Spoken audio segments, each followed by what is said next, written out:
Deborah Fredrickson here. Welcome back. We have a special guest speaker here today. This is my friend Chris Quinn, and he recently relocated out of state. And I'm going to ask him a few questions, and he can tell us what it was like for him.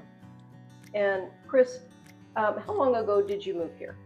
It's been a little over a year. Actually, October the 13th of this year was the full year that we've been in Florida. Full year. From Okay. Kentucky. From Kentucky. From Kentucky. Okay. Have you ever moved before? Not the 14 hours away. I haven't. Yeah. Okay. Furthest I've moved is about 2 hours away from my hometown, but this was a full-blown 14-hour transition from where I've lived all my life, pretty much. It's a big deal, isn't it? Big deal. Yeah. Okay. Well, tell me, what kind of how did it affect you? I mean, well, at first it was awesome.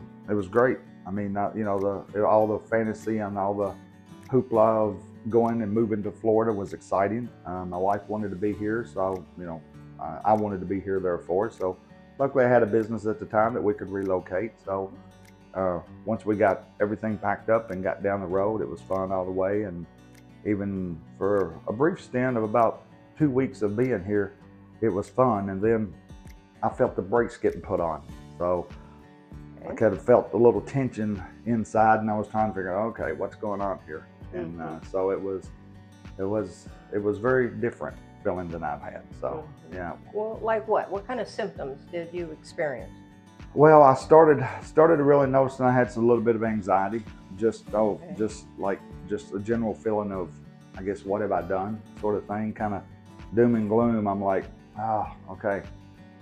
How can I get back to Kentucky? I even thought a couple times. I remember when I was sleeping, I'll premise it like that. I would remember waking up going, how do I pack the U-Haul back? Where am I going to go? I've sold my house. How am I going to get there? So it was, and it just got progressively deeper along those things.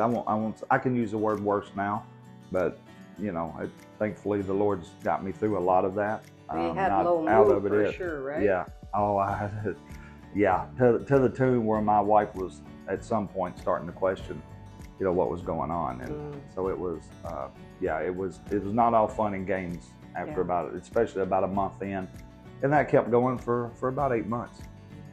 Okay, so how did you cope with it?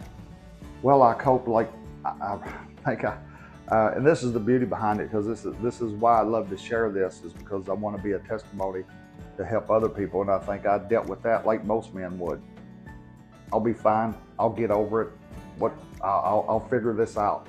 Well, I soon learned that I just could not figure it out. It was not going away. And as much as I repressed it or ignored it, I tried to work, tried to stay connected every day, but it's just with no sleep. And I mean, I wasn't sleeping at all. I tell people affectionately, thank goodness for all 24 hours of Little House on the Prairie, because that's what I stayed in, because it was just get in front of the TV so I could shut my mind off and not worry about anything else. Because the minute the day hit, I was up and it was nothing on my mind but what have I done, and just anxiety and gave way to depression. Yeah. So.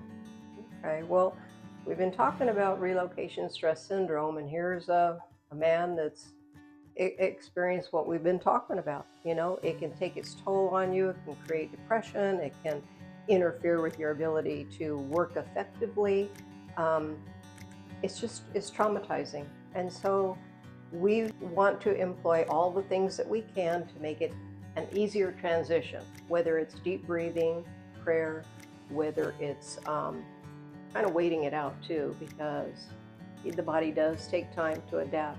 Going slow in our positions of responsibility, don't take on any more than we should. We know what's going on with us. And so, but in light of all that, I want to appreciate you sharing that with our viewers, because there's other people that are going through the same thing.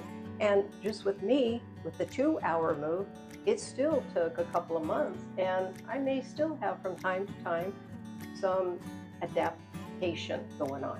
Right. Not fully 100%, and you can probably relate to that in a big way. You're not 100%, But in light of that, I'm Deborah Fredrickson. I'm with Real Property Marketing. It's a brokerage that's been around for decades, and whatever you're going through, whether it's a short move or a long move, I want to be your support.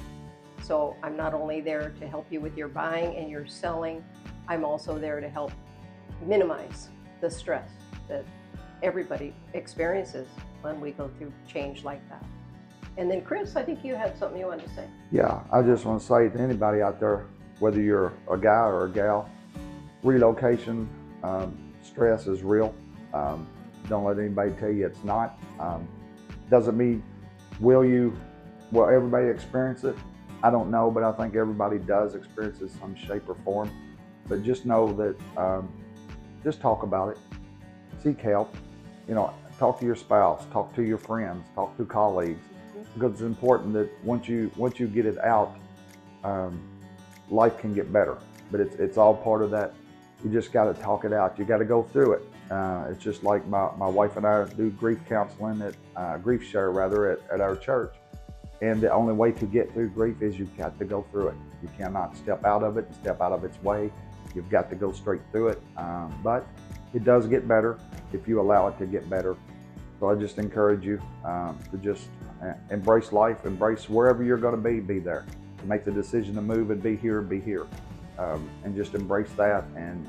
But if you struggle from time to time, it's okay. Just know that it does get better, and it does get better exponentially with the Lord's help. Bye now. Thanks Bye. for viewing.